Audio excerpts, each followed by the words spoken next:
খুব সংক্ষেপে যাবো। এই মুহূর্তে আমাদের সঙ্গে রয়েছেন শিলভদ্র দত্ত। শিলভদ্র দত্ত, আপনার কাছে জাস্ট 20 সেকেন্ডের জন্য আমি যাচ্ছি, আমার সময় নিয়ে। একদম বারবার একই জিনিস, অপমান, অসম্মান, অবহেলা, এই ধরনের কথাগুলো শুনতে পাওয়া যায়। তৃণমূল কংগ্রেসের যারা বর্ষিয়ান রাজনীতিবিদ, যারা ডে 1 থেকে তৃণমূল কংগ্রেসটা করেছিলেন, তারা কেন যোগ্য সম্মান পেলেন না শেষ পর্যন্ত?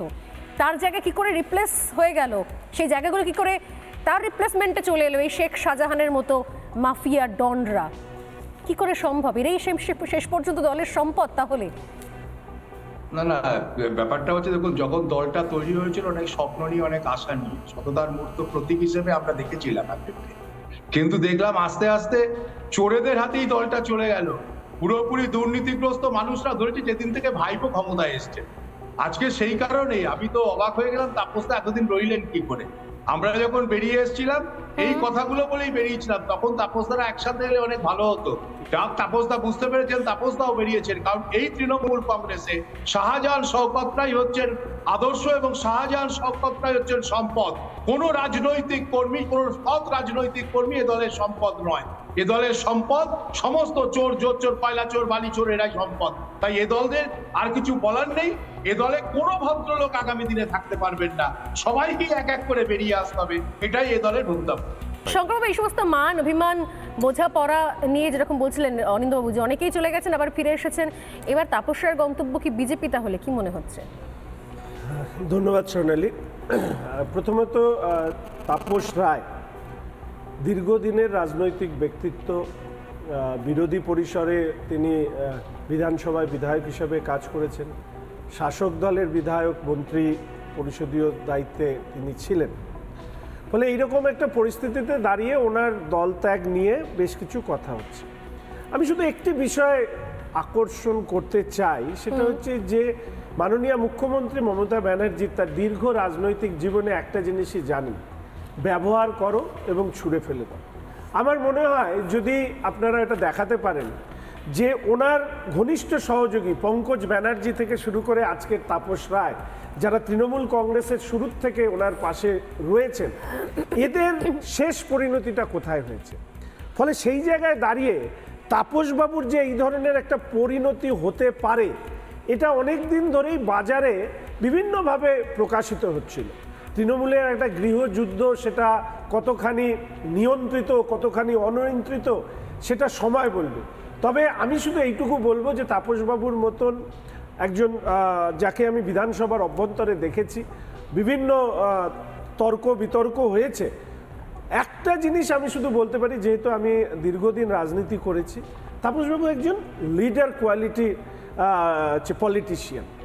যে কোনো রাজনৈতিক নেতার মধ্যে একটা জিনিস কাজ করে, সেটা হচ্ছে উনি যে বিষয় নিয়ে কাজ করেন, দীর্ঘদিন চর্চা করেন, সেটা ওনার জীবন, তার রাজনীতির সাথে জড়িয়ে থাকে। ফলে একটা আদর্শগত জায়গা থাকে, একটা আত্মসম্মানগত জায়গা থাকে। কখনো কখনো জীবনে এরকম পরিস্থিতি তৈরি হয় যেখানে রাজনৈতিক নেতৃত্ব এরকম একটা পর্যায়ে পৌঁছন যেখানে আদর্শকে আত্মসম্মান ওভার পাওয়ার করে। আমি জানি না তাপসবাবু তৃণমূল কংগ্রেসের দলের মধ্যে কতখানি হিউমিলিয়েটেড হয়েছে, নেত্রীর দ্বারা কতখানি হিউমিলিয়েটেড হয়েছে। তাপসবাবুর একটা বক্তব্য খুব আমার কাছে প্রণিধানযোগ্য মনে হয়েছে, যে শেখ শাহজাহানের পাশে তিনি দাঁড়াতে পারেন, কিন্তু ওনার দীর্ঘদিনের সহকর্মী তার ব্যথায় তিনি ব্যথিত হন না। আসল কথা, তাহলে কি ভরসা বা বিশ্বাসের জায়গা তৃণমূল কংগ্রেসের এই প্রবীণ রাজনীতিবিদদেরকে রিপ্লেস করে দিয়েছে শেখ শাহজাহানরা? একদম, শেখ শাহজাহানরা হচ্ছে তাদের জন্য মুখ খুলতে সবাই রাজি, তাদের জন্য সামনে আসতে রাজি, তাদের জন্য রাস্তায় নামতে রাজি, তাদের জন্য ইডি সিবিআই কে আক্রমণ করতে রাজি। অথচ তাপস রায়দের বাড়ি যাওয়ার বা তাদের আপডেট সম্পর্কে জানার প্রয়োজন বোধ করেন না। সেক্ষেত্রে তখন দুর্নীতি যার যার দল সবার হয়ে যায়। আমি শেষ কথাটা কি এইটুকুই বলবো, যে শেখ শাহজাহানরাই হচ্ছে নতুন তৃণমূলের সম্পদ।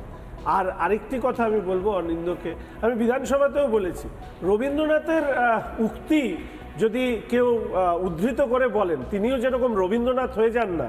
ফলে এমন কোনো আমি বলবো যে উদাহরণ দেওয়া উচিত নয় যেখানে দাঁড়িয়ে পাশের বাড়ির কাকিমা কখনো মা হয় না। Genetically it is impossible. আর একটা কথা আমি বলে দিই, আমি একটা ছোট্ট কথা বলছিলাম, এটা থেকে তাপসদার একটা কথা থেকে আমরা দেখি, মানে বুঝতে পারছি, ইডি সিবিআই তাপস রায় বাড়িতে যাওয়া মানে উনি ওনাকে এখনই বলছিলেন ওনার মতো লোক হয় না, তার মানে কি কিছু অন্য কিছু গল্প আছে। তাপস রায় বাড়িতে ইডি সিবিআই না, কি গল্প আছে? ইডি সেটা জানতে সিবিআই চাইছি। নিরপেক্ষতা আছে কি গল্প নাকি আছে? বিজেপির দ্বারা পরিচালিত? তাপস রায় বাড়িতে যদি ইডি সিবিআই যেতে পারে, সেই কথাটা কিন্তু এড়িয়ে যাচ্ছে। না, ইডি সিবিআই বিজেপি দ্বারা পরিচালিত। আজকে Tapas Roy ED CBI BJP দ্বারা এক সেকেন্ড ইডি সিবিআই তো যেতে পারে না, ইডি সিবিআই কি তাপস রায়ের মতো ও অনিন্দ বাবু, ইডি সিবিআই কি বিজেপি দ্বারা পরিচালিত? ইডি সিবিআই বিজেপি দ্বারা পরিচালিত? আমরা তো তাই জানি, আমরা তো তাই জানি। আচ্ছা সুদীপ- সোনালী, আমি একটা তথ্য আলোচনার জন্য সুদীপ বন্দ্যোপাধ্যায় কোন দল করে? তাহলে আপনি বলুন ইডি সিবিআই সুদীপ বন্দ্যোপাধ্যায় কোন দল করে? বলুন সোনালী, ইডি সিবিআই কি নিরপেক্ষ? না, সুদীপ বন্দ্যোপাধ্যায় কোন দল করে বলুন না। তার মানে কি ইডি সিবিআই তার মানে নিরপেক্ষ? আপনার দলের লোকজনেরা বিজেপির হয়ে কাজ করে দলের ভেতরে বসে? আমি কি বলছি তাহলে অনিন্দ এটা বলতে আচ্ছা, এবার আপনার তাহলে কথা আপনাদের মেনে বলি, লোকেরা বিজেপির তাহলে হয়ে কাজ ইডি করে? সিবিআই কি নিরপেক্ষভাবে কাজ করে না, নাকি কারুর দ্বারা আরে, এই পরিচালিত প্রশ্ন হয়? তো বহু পুরনো। নাকি কারুর দ্বারা পরিচালিত পার্থ হয়? চট্টোপাধ্যায়ের গার্লফ্রেন্ডের বাড়ির নিচে খাটের তলায় না আলমারিতে না ওয়ার্ড্রোপে কোথায় কোটি কোটি টাকা আছে, তো অনেকেই বলেন যে তৃণমূলের ভেতর থেকে খবর দেওয়া হয়েছিল।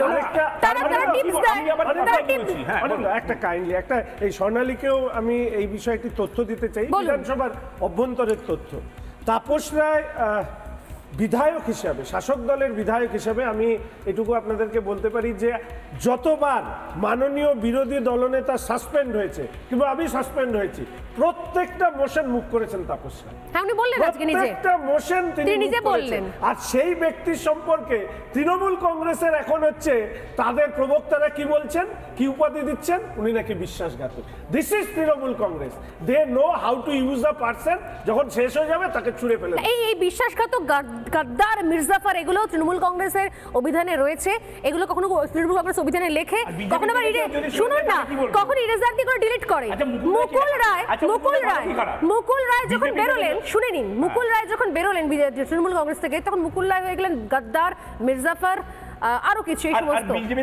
আর যখন বিজেপি থেকে ফেরত এলেন, তখন বলেন নিজের বাড়ি নিজের ঘর, ঘরের ছেলে ফিরে এসেছে। এবার বিজেপি রাজীব ব্যানার্জি যখন বেরিয়ে গেলেন, তখন হয়ে গেলেন গাদ্দার, মির্জাফর। বলুন অর্জুন সিং যখন ফেরত এলেন, তখন বিজেপি কি বলেছে বলুন? বিজেপির কে গদ্দার বলেছিল? বলেনি? কে বলেছে? কে কাকে গাদ্দার বলেছে? হ্যাঁ, আমি নিশ্চয়ই। বুঝতে পারলাম। এক সেকেন্ড আসবো। আমি একটু, হ্যাঁ, আমি আসছি ফিরদৌস, আমি একটুখানি অঙ্কনের কাছে, অঙ্কন হাত তুলছেন, অঙ্কন। দেখুন, সমস্যাটা হচ্ছে যতদিন তৃণমূল কংগ্রেস মা মাটি মানুষ বলে নিজের দলটা চালাতো, ততদিন এই সোনালী গুহ, তাপস রায়, যারা ওই বামফ্রন্টের বিরুদ্ধে লড়াই করেছিলেন, বামফ্রন্টের বিরুদ্ধে মমতা ব্যানার্জির সাথে কাঁধে কাঁধ মিলিয়ে লড়াই করেছিলেন, তাদের সাথে আমাদের সেই সময় বিচারধারার পার্থক্য ছিল। কিন্তু পরবর্তীকালে দেখা গেল যে সেই মা মাটি মানুষের দলটা পিসি ভাইপো মাফিয়ার দল হয়ে গেল। সেখানে প্রাধান্য পেল পিসি ভাইপো, আর কোথাও শেখ শাহজাহান, কোথাও অনুব্রত মণ্ডল, কোথাও পেল শওকত মোল্লা, কোথাও আরাবুল, এরা দখল করে নিল। আজকে গোটা দলটার মধ্যে একটাই অ্যানথেম রয়েছে যে দখলদারি। কে কত দখল করতে পারবে, কে কত জায়গায় সন্দেশখালির মতো মডেল করতে পারবে, কে ডায়মন্ড হারবারের মতো লুঠের মডেল করতে পারবে, সেই মডেলে আজকে একটা দল চলছে। এতদিন যতদিন মমতা বন্দ্যোপাধ্যায়, আমার মনে আছে এই বরানগরে যখন একটা সময় একদম সিপিএম এর ডেন ছিল, মানে সিপিএম এর ওখানে একচেটিয়া একাধিপত্য ছিল, সেই দিন তো তাপস রায়কে এগিয়ে দেওয়া হয়েছিল যে যাও তুমি বরানগরের ওই বামপন্থী দুর্গটাকে দখল করো। আজকে হঠাৎ শান্তনু সেন বলছেন যে তাপস রায় বিশ্বাসঘাতক, আরেকজন মুখপাত্র বললেন যে তাপস রায় মা। আরে কে মা? মমতা বন্দ্যোপাধ্যায়ের দলের মধ্যে আর মাতৃত্বের জায়গাটা কোথায় অবশিষ্ট রয়েছে?